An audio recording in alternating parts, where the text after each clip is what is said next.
Nazi rule in Germany. And today we are a united people, more closely knit one to another in our common resolve than at any time in our history. More united, if that were possible, and certainly no less determined than when some 25 years ago we pledged ourselves to fight in a good cause. For such a cause we are fighting with one heart and mind today. Must they destroy everything How again? has this come about? What is it that has leveled the internal barrier? What do you think? Should we put a call through? Barrier, Is it brought still our possible? people to be of one mind. First, we have a good conscience. The white paper which the government recently made public and which disclosed I the have story work of to the 10 do. days that preceded the outbreak of war, made it clear beyond a doubt. The government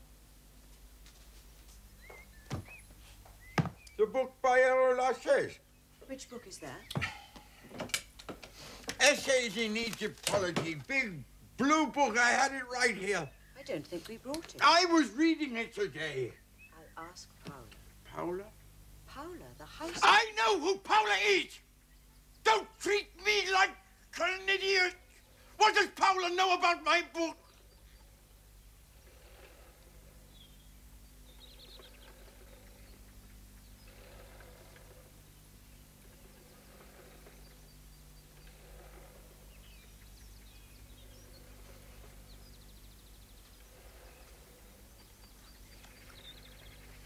It is here. Papa, some things had to be left behind.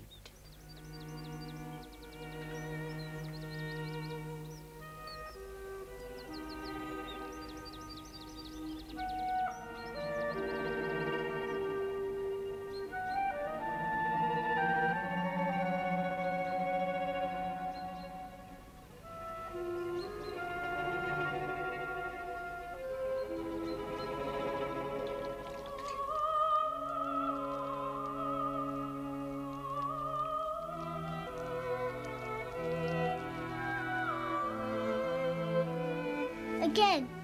That's him now. Oh, what's this? Tomorrow, I'm going to night it shine with Papa. It won't be for long. And that's why we say our prayers and go to confession, my little blackamoor. Because when we come to judgment, the ones who've never repented, the ones who've done evil in their lives, wake up in hell, and the devils tie them down and brand their bodies with hot irons for 1,000 years, and then another 1,000, and another. And the pain never gets less. The pain, the smell of burning, and the thirst. Unending, without sleep. 1,000 years, and another 1,000. Would you like to come with me to church? Come with me. Because when you die, my little blackamoor,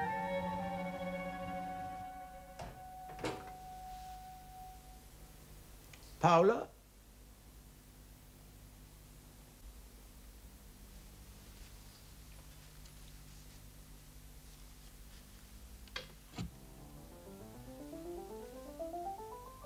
He might at least have the good manners to close the door. CD! Let him eat later if he wants.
Planet's coming.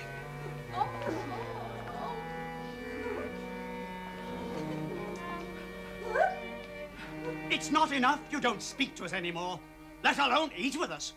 And must your sisters give up the piano now? You expect them to fetch and carry for you?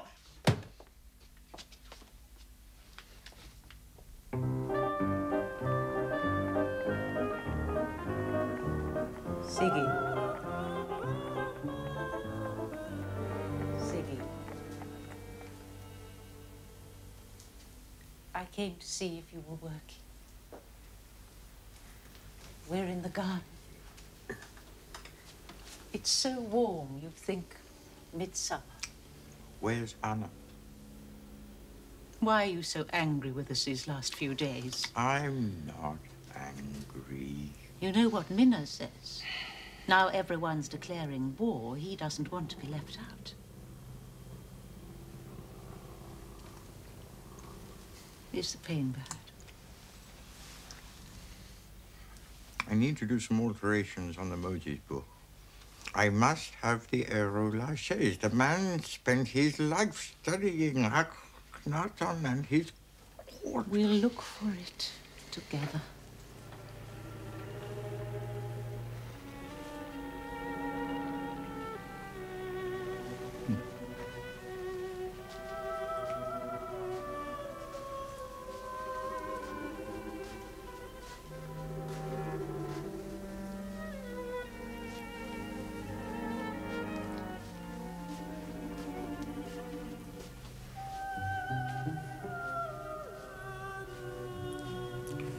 Lucky man to be a harmless archaeologist. If I had my life over again, I'd give up all this spade work, leave it to others, and devote myself to a new science, to the world of psychic phenomena. What do you think? Is it a science? I don't deny the value of the work, but the evidence on which it is based is personal testimony, guesswork. Clinical observation. Of course, but with a definite and limited field, you make of it a medical philosophy. A scientist doesn't take a handful of insights and weave them into a hair shirt for the whole of humanity. You say it's your experience that confirms your work. That's not a scientist's attitude. On that principle, this book might as well be a gigantic novel. Perhaps I shall live to see the day when Newton is reproached for his theory of gravity because the apple fell on his head, not on someone else's. But the theory of gravity is a fact. What you've got here is a mythology. In the true sense, a universal story.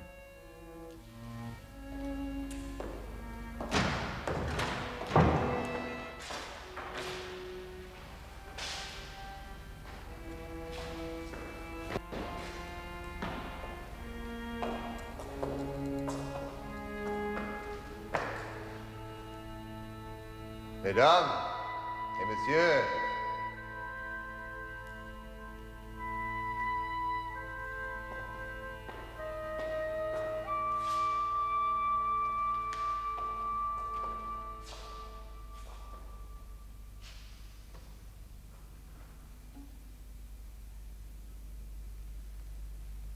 an unusual place to take lunch, or are you still here from this morning? Come.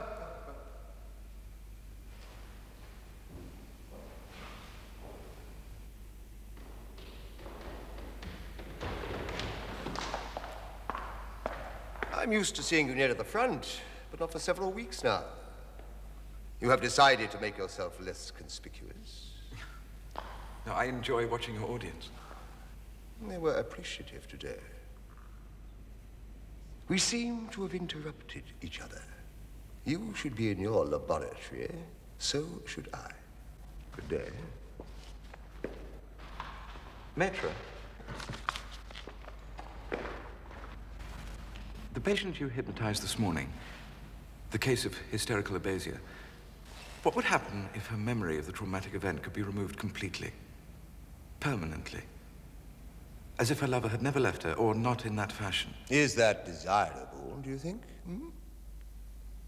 What would Professor Meinert say to such a course? Preferable, surely, to remaining a cripple.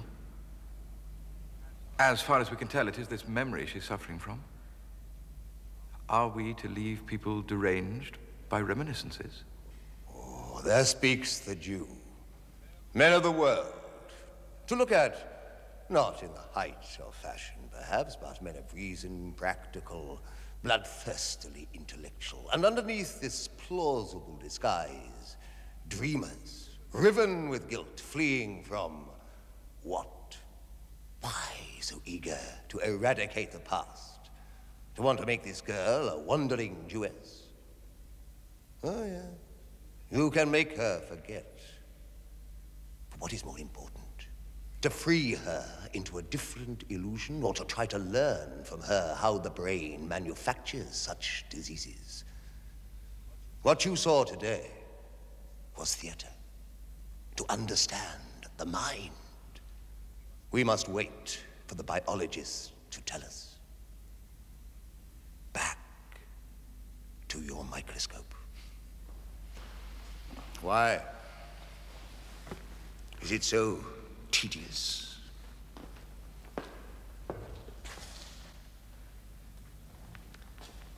Would you like to learn then how to hypnotize? The body is as malleable as a dream, Siggy. Help me.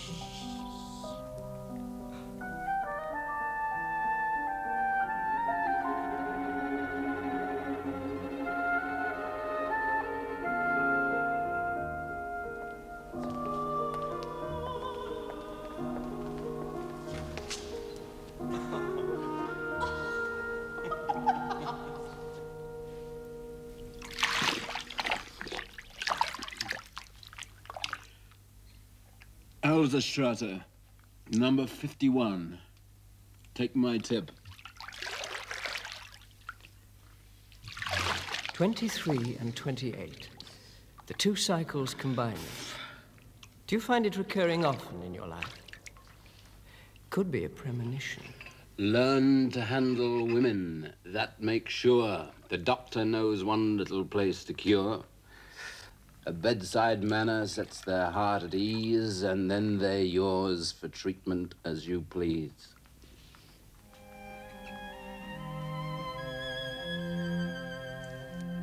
We're almost twins. The same mentors, the same ambitions. And you're the only one, I think, who knows what it's like to be treated as a provincial. An upstart. As if science were a bourgeois prerogative. And hypnotism not even a science. You find the same? What an age we live in. More afraid of the unknown than the most primitive era. At least savages hold number in all. You can imagine how my researchers are greeted. They might as well be necromancy. Divination. If I was to choose my epitaph, I should like it to be the one Sophocles wrote of Oedipus, who solved the riddle of the Sphinx. And was a man most mighty. I've made a mental note of your date of birth. Find out the hour for me. I promise you, it's not astrology. The cycles of the body and the psyche have no need of the stars to rule our lives.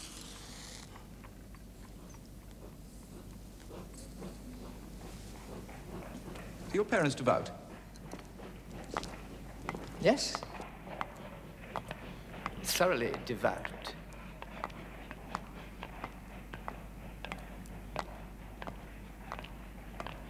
They're old-fashioned in every way. Progressive Berlin doesn't exist for them. On Friday nights, we could be back in Galicia. Village Jews, oblivious to the world. Do you miss it? I do. Every day. When we came to Vienna, I felt enclosed, surrounded by a greedy, squabbling tribe of brothers and sisters, one after the other. Offerings to the city gods, to conquer or submit to them. I was expected to be their leader, an example to them. When all I wanted was to go back to Freiberg. Where you were king? No. Something else. It was like being a spy in an adult world, a world of men. My father had been married before. I had adult stepbrothers. They seemed like gods. I had the freedom of the woods. Why did you leave? Just like your father, mine dreamed of a coach and four. And have you never been back since then? Once, to fall in love. I went to stay with friends one holiday. The girl was 16, the same age as I was. I mooned around hopelessly, imagining myself a Hamlet, a Werther. The silly girl was perfectly inaccessible to passion. Until in sheer frustration, I fell in love with Frau Fluss, superior to her daughter in every way. I've often wondered what Shakespeare would have made of Ophelia's mother. Frankly, the hero of this book is romantic. He finds adulthood a tormenting dream. Every page tells us so. Life disappoints him. Everyone betrays him. Everyone rejects him.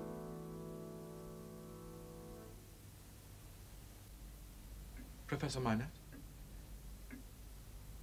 Yeah, my boy. Over here.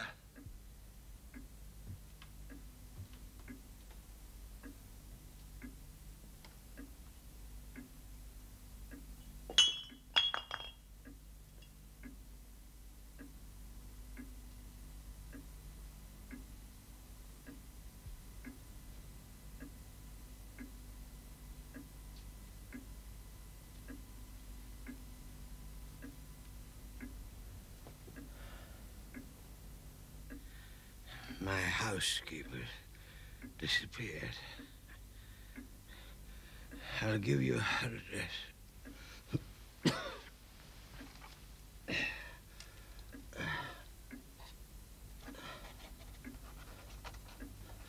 Do you think you could find her? I'll try. I knew you'd help.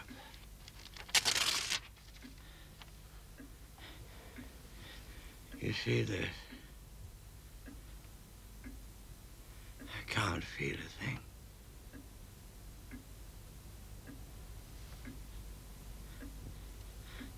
My grandfather was a policeman.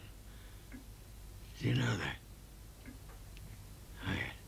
He's a police surgeon. He used to lock me in my room as a boy.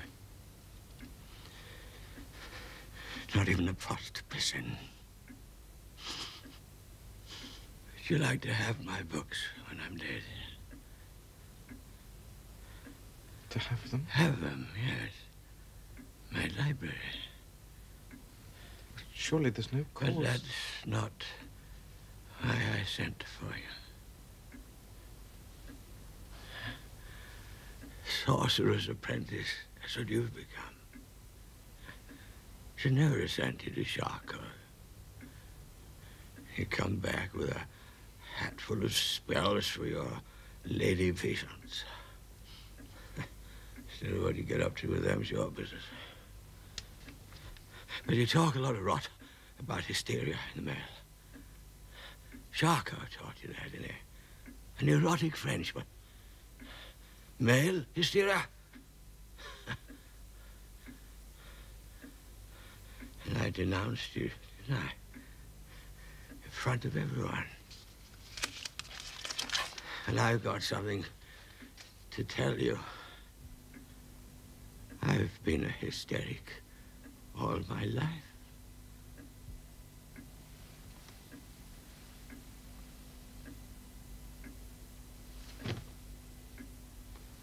What have you got to say to that?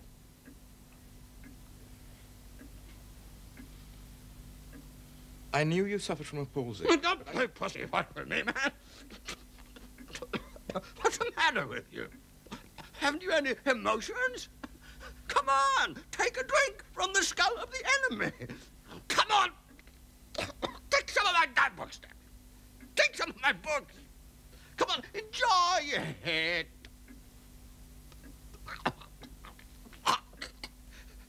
I became a criminal at 12.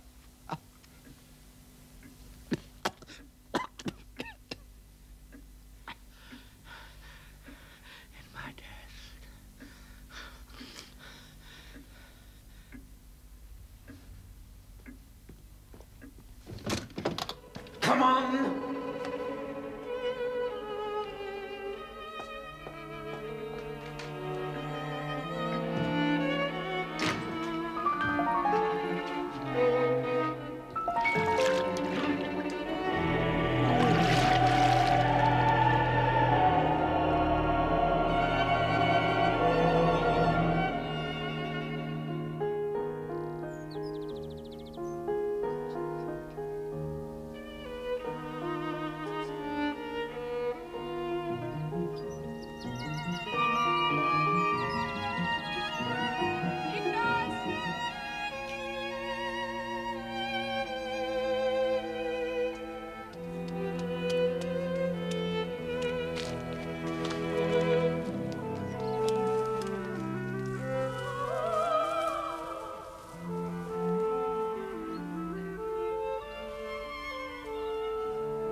For 11 years, I'd not seen Joe nor Biddy with my bodily eyes, though they had both been often before my fancy in the East. When upon an evening in December, an hour or two after dark, I laid my hand softly on the latch of the old kitchen door. I touched it so softly that I was not heard, and I looked in unseen. There, smoking his pipe in the old place by the kitchen firelight, as hale and as strong as ever, though a little grey, sat Joe. And there, fenced into the corner with Joe's leg and sitting on my own little stool looking at the fire, was I again. "We give him the name of Pip for your sake, dear old chap," said Joe, delighted when I took another stool by the child's side, but I did not rumple his hair. "And we hoped he might grow a little bit like you, and we think he do." I thought so too. And I took him out for a walk next morning, and we talked immensely, understanding one another to perfection. And I took him down to the churchyard and set him on a certain tombstone there. And he showed me from that elevation which stone was sacred to the memory of Philip Pirrip, late of this parish, and also Georgiana, wife of the above.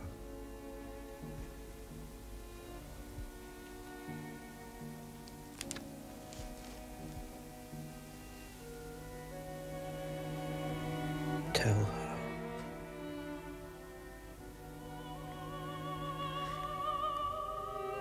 I release her from all vows.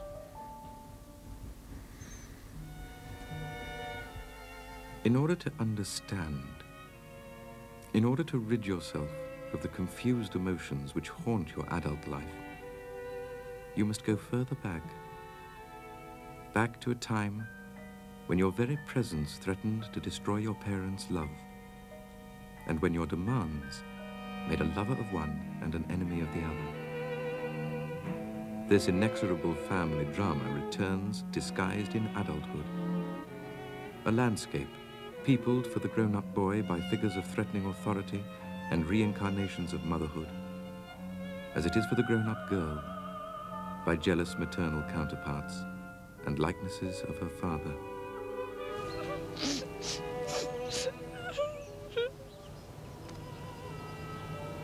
A landscape of ghosts. Tell her.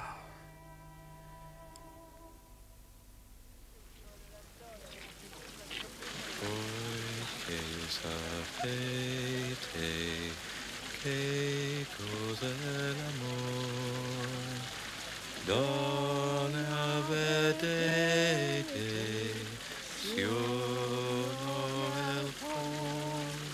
the past. That great excuse. No wonder your patients are grateful. They learn to attribute all their ailments to some long-lost experience, only too glad to be distracted from who and what they are, from what they could be if they weren't at the mercy of their childhood. You don't want to cure them. You said so yourself. It's not the cure that counts, but knowledge and submission. How could they hope to change? Imprisoned by the monstrous, unalterable past. It's just the opposite. You understood that once. Ah, the patient is free when he knows he cannot change. You think I should lie to them to win their trust? Lie to them? Not when they prefer your bitter pill of truth. You call it adjusting to the facts. You tell them the decisive events of their lives are over, gone. It's all too late. What's left is civilized despair. The beast must be tamed. The human animal chained to his daily round to smile and work and suffer for his sins unto the 7th generation. That's why you hate religion so. 7 generations aren't enough for you. The very thought of joyous aspiration must be checked before it leads to chaos, social anarchy. And pleasure, that must be taken secretly, tiptoeing back into the garden of childhood desires. The well-tempered neurotic. In one respect, you're right. Neurosis is not a thing to cure. It cures us. It is nature's attempt to heal through fantasy. But you think a happy person never fantasizes, only an unhappy one. There speaks the introvert, the narcissist. Dreams can be wholesome, joyous, and creative. Poor man, how could you understand? You think everyone is a pampered child who needs to be woken to his fate. Well, that's your vision of your own life, not mine. And what I find repellent is the way you glorify this lonely, tragic destiny. The sacrifice of instinct in a higher social cause, while seizing whatever guilty pleasures come your way, ruthlessly. The very essence of civilized behavior, to be a conformist in public, a moralist in print, and in private, a cynic, an adulterer. Your ideas I find merely pitiful, but your hypocrisy disgusts me.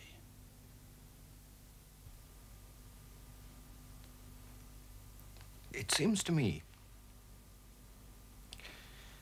your father has much to answer for. And that this destiny you fear so much has found us out. Hasn't it? Why do you hound me with such a venom? When you know quite well that clandestine affairs are hardly my prerogative. You don't shout yours from the rooftops, nor do I expect you to. But must I be your Christ to the last?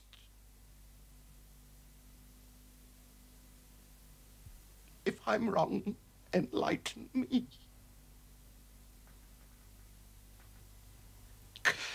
Why do you hate me so? Che sapete che cos'è l'amor? Donna vedete, se io volevo Good that someone in the family has a voice.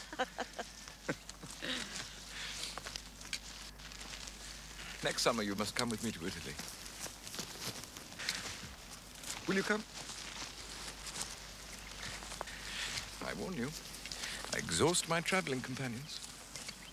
You'll come back with your mind full of cathedrals and railway stations, totally confused. The railway stations are the ones where you have time to admire the architecture. I shall introduce you to the wine which killed a member of the Fugger family. The first Jew to succumb to the pleasures of medieval Tuscany. You shall go to bed drunk and dream significant dreams, and I shall explain them to you in the morning. Oh, I do hope not.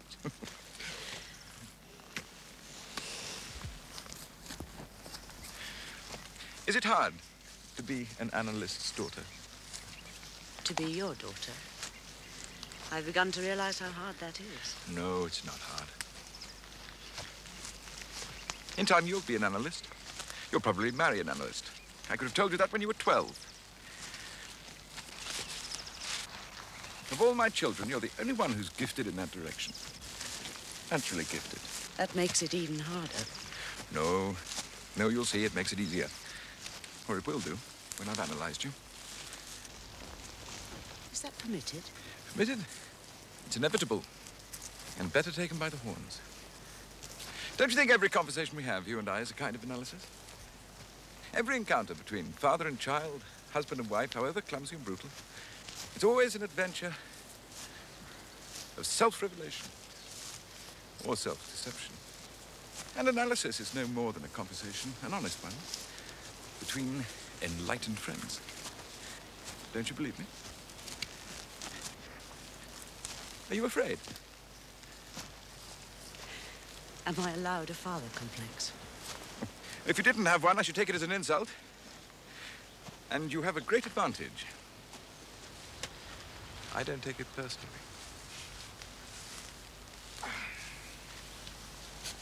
Perhaps I shall exhaust you in Italy.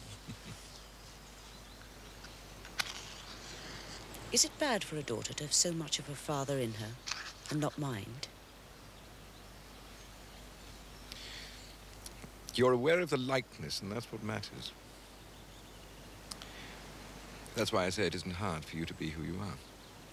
The hardship in life, the only hardship, lies in trying to be someone different. Yours is the easiest task of anyone I've ever met. I wish we could be like this forever.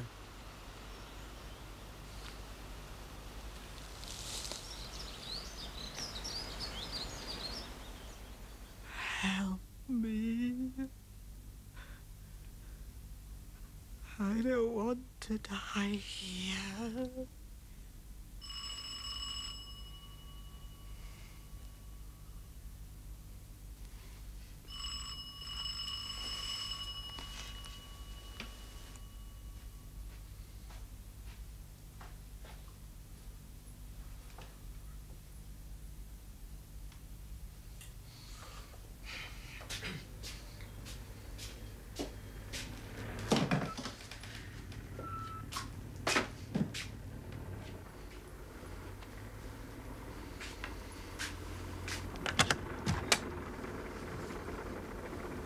Professor Sig. It's short for Zigmund.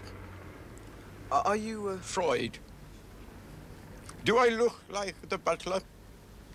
There's a charge, that's all, sir.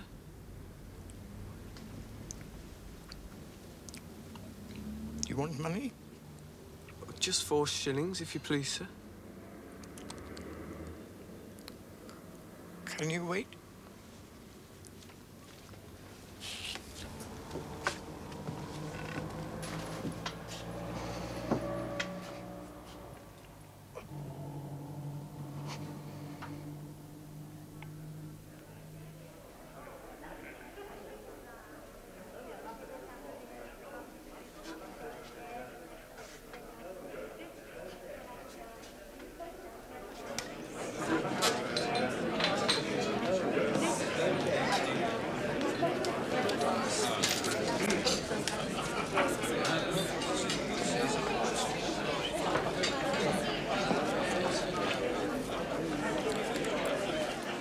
I'll sign for it. Princes never carry money.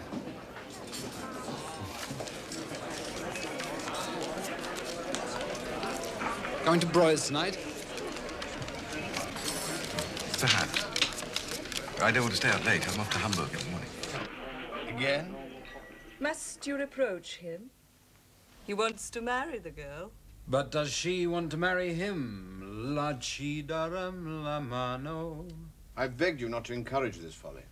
I think I speak as a neutral here, being unmarried and without any prospects of marriage.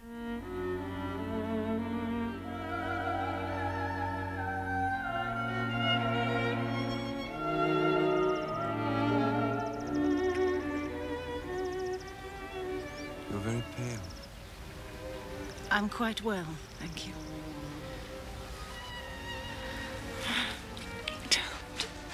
Don't someone see?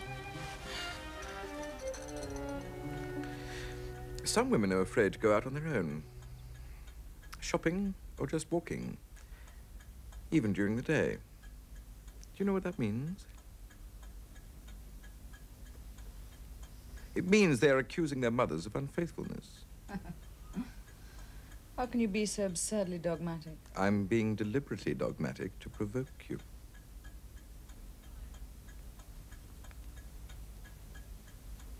So, let me explain. The strangers she meets on the street... The reason why women do not go out alone is that they are ashamed. They're ashamed of the world. Ashamed of the world? I'm speaking about Jewish women. They're ashamed to live in a city where a man can get up in public and talk about putting Jews into ships and sending them out to be sunk at sea. That's not why women won't go out on their own. I'll tell you why. Because every stranger in the street is more attractive than her husband. Very good. And that's why they come to you. Because they've married rich, unattractive men and can find nothing better to do than come out in hysterical symptoms. That's why your consulting room is so full of women.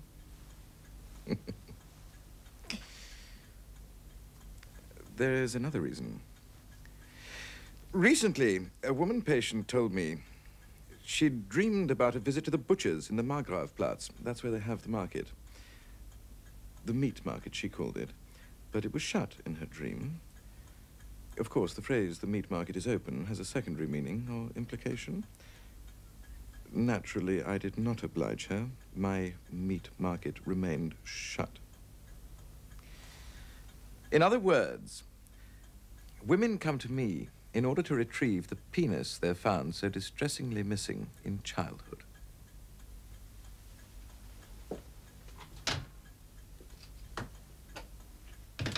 Couldn't you have spared her that?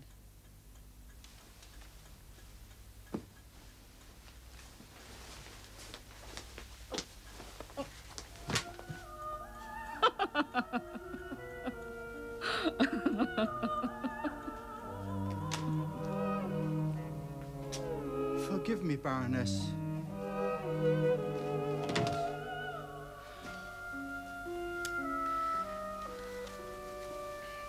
I've never met a creature so afraid of his own heart. How can you be a doctor if you're not a man? Come, can't you see how feminine you are?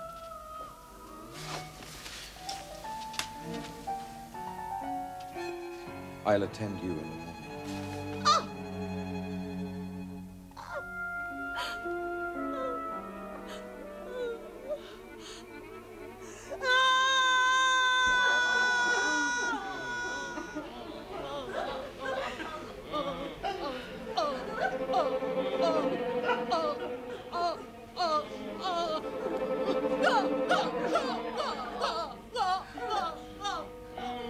You not only despise your patients, you hate those who try to come near you. Why? Because you're afraid to know yourself, your fears, your anger.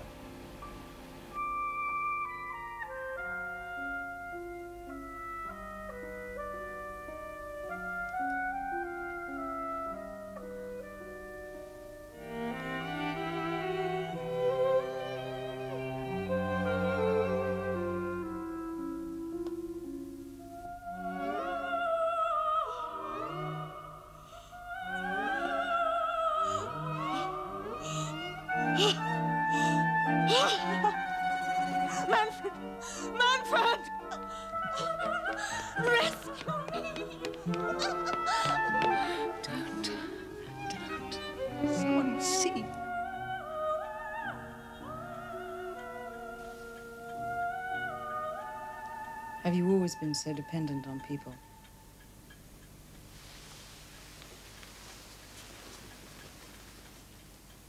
You make it very difficult. The way you stare at me in the house. In the corridors. At meal times. I know your secret. You're a voyeur.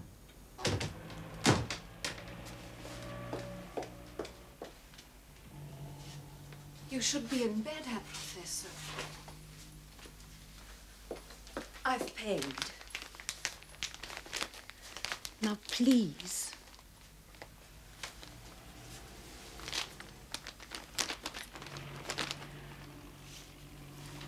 Manuscript.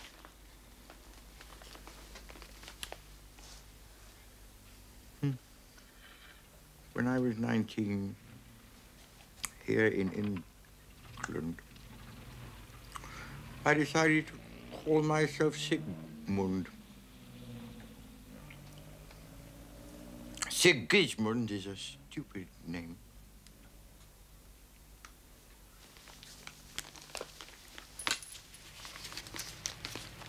I'll take it.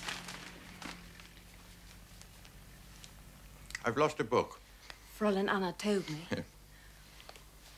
Have you looked in the library?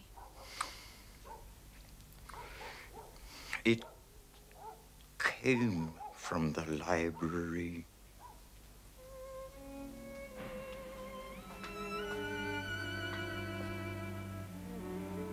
Where are my books? Papa, don't you remember?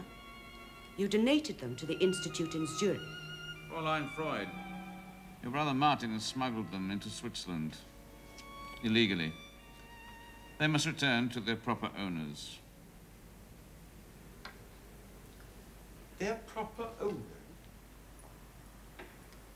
These are my books. Which you will not be taking with you.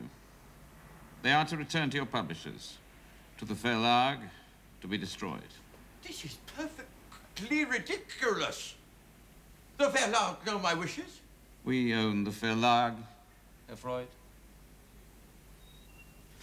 I understand you owe your publishers 32,000 shillings.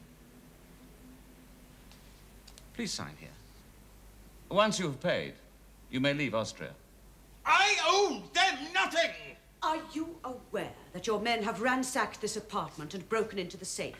They have stolen our money, 6,000 shillings, our entire savings. Sign the paper.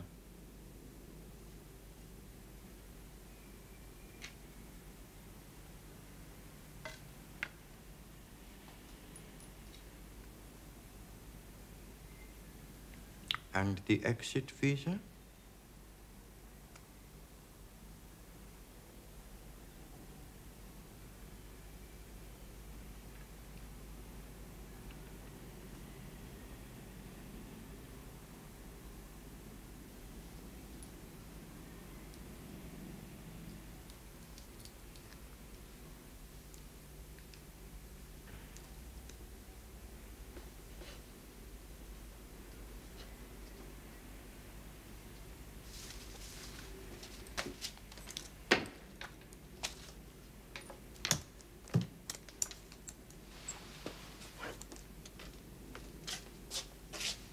Heil Hitler.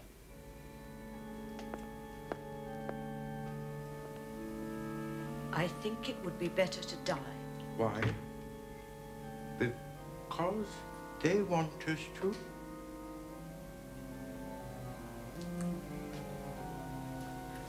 Do you think I want to leave here?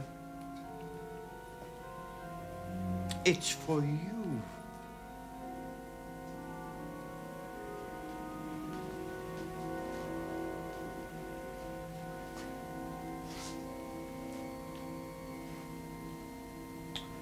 You know, I think we're witnessing a certain improvement in human affairs. They burned my books once they would have burned me. So you forgive them? They speak for civilization. Haven't we earned them?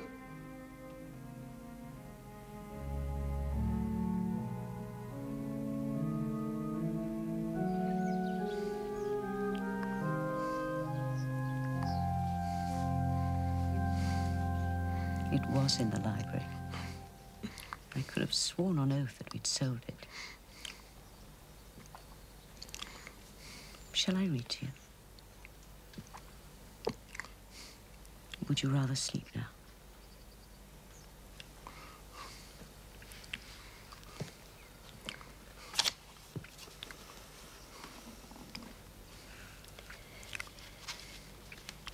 Is this the place? Akhenaton and the court?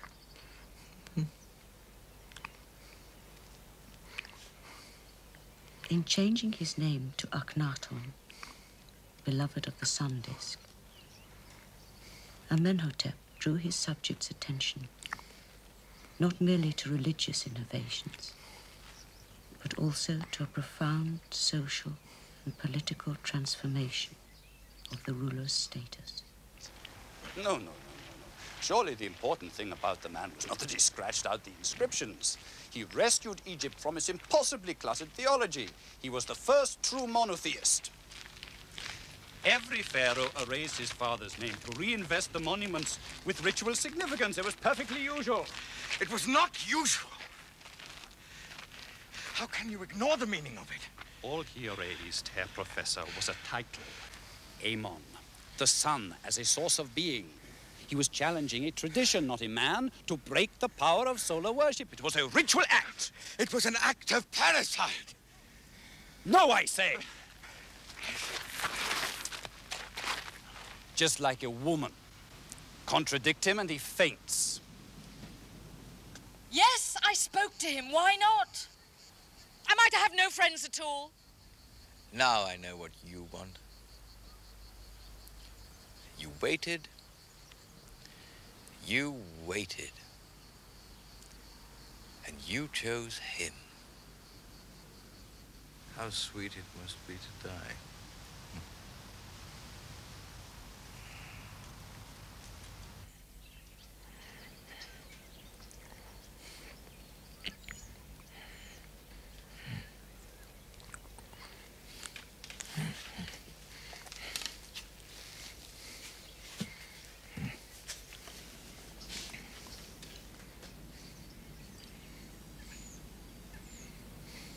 I'll leave this here. Take it.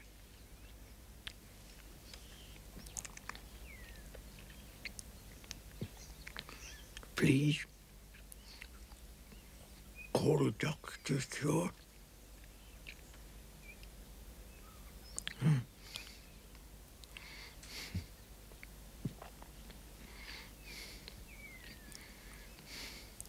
To be so old and still afraid. Did you know Johannes Merck, the founder of this treasure house, was Goethe's model for Mephisto?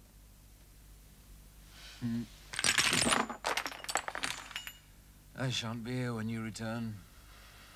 Don't talk nonsense. You know it as well as I do. There have been days when I hoped you would understand and not force me to suffer longer than was necessary. Perhaps as well today as any other day. No.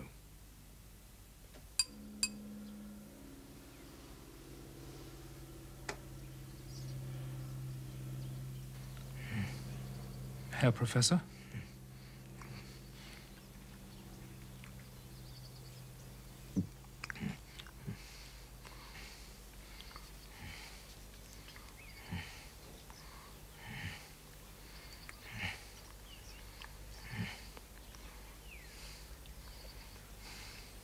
Morphine, 2 centigrams.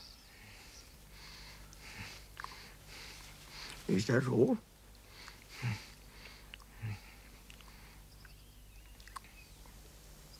Thank you.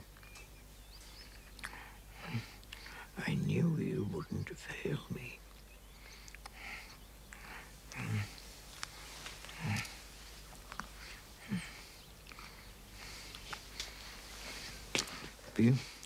Be so kind to remove the net.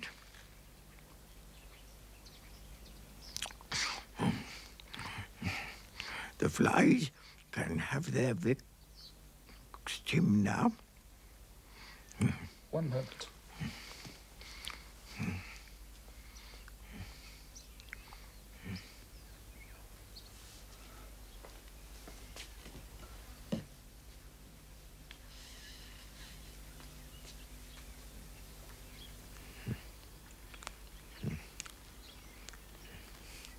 No need to stay.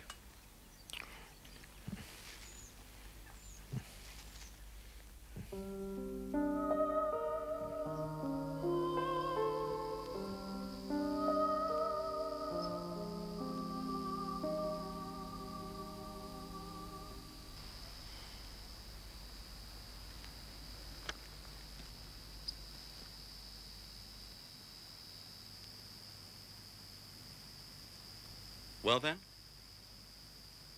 It seems a shabby sort of place to me. As it did to them, no doubt. But it's still here. The fountainhead.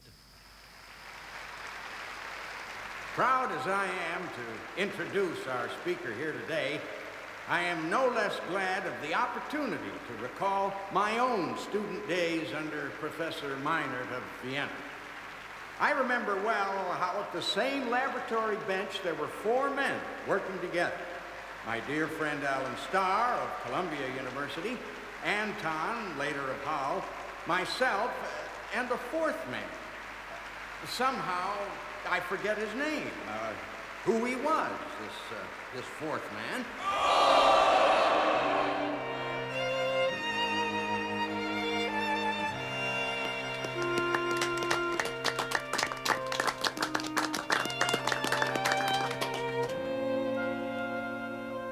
Who solved the riddle of the Sphinx and was a man most mighty.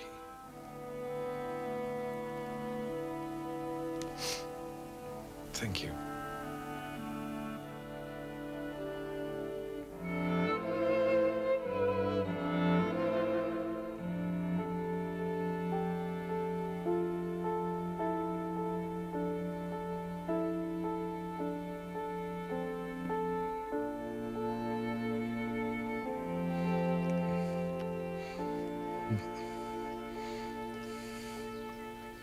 Should I fetch the Frau Professor?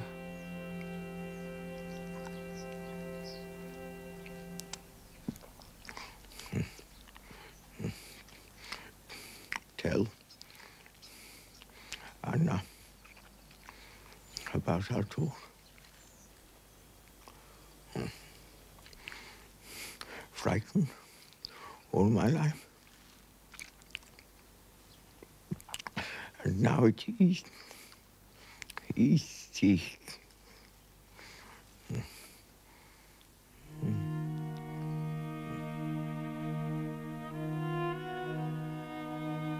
body is as malleable as a dream, Siggy.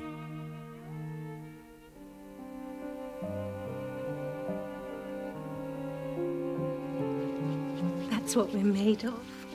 See? Nothing but earth.